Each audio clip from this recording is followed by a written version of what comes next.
Mais Bana poto, Bana partout dans le monde. Ne vous trompez pas d'adresse. Celle site ya mikolo yo baza sérieux, baza sir na makambazo ba pesa le kutate za ba vérité. Kokonga na te, kokonga rumba te. Ezaka site moko. Image ya Congo. Point. Et pas il y a la patronne. Hein? Babi, la patronne. Yvonne Nyandabu. Il y aura un combo. Donc, bah, comment me soucie, vous avez un yo qui a un beau centimètre, bah, au fin d'ailleurs. Mais oui, et ça m'a plaisir, il y a encore un site, nous découvrons la merveille dans la carte.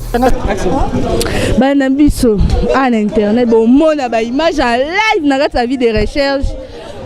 Bamsu baliba buka na 32 da awa mino ninge koya a to yoto le suba msule po nini biso ba artiste ba internet to ba journaliste internet to tika nanu molimo nanu yo wela ba musicien faut voir ça l'équipe professionnalisme non moi da mami la da wela da musicien non ils sont là to ça bonjour ah on s'est présenté moi c'est ben voilà on va la photo mbote no place Rosalie je suis Grâce Témo passeport rouge ndebo yebi donc ah, la papa.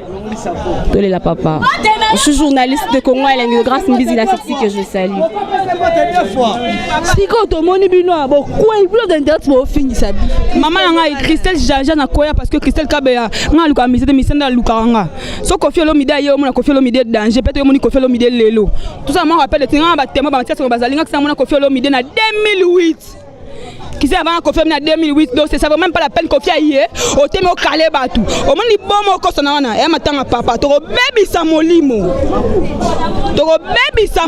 e matanga maman Carolaite c'est clair bali bana Grâce Mbizi pembe naturel au moins face au moins salelo parce que to baby samolimo na loba raté mais na lobby donc to tia Koffi Olomide micro Koffi loba les zézé journaliste ma calé ba ma bolukana ma bolukana bo so na batu mususu ngalo ba te mais lo c'est le que ma be ko tinga na so ate menga na obeta oh Christelle Kabe autrement appelé CR7 c'est là c'est pas dans côté mais il faut les musiciens yo casse le quoi so moni musicien au kanga mina on est loté musicien kanga na yo na ocheni ko musapina sa masoko patikio ko kama na yo lengi mais biso to vana ye to ko beta katite to ko beta ba kati msute yo moni malonga aziwa oh Christelle Kabe na kota kuna bima vous comprenez ba ça ko fait vidéo comme wa yonde li ko protège au vient boule de atindaka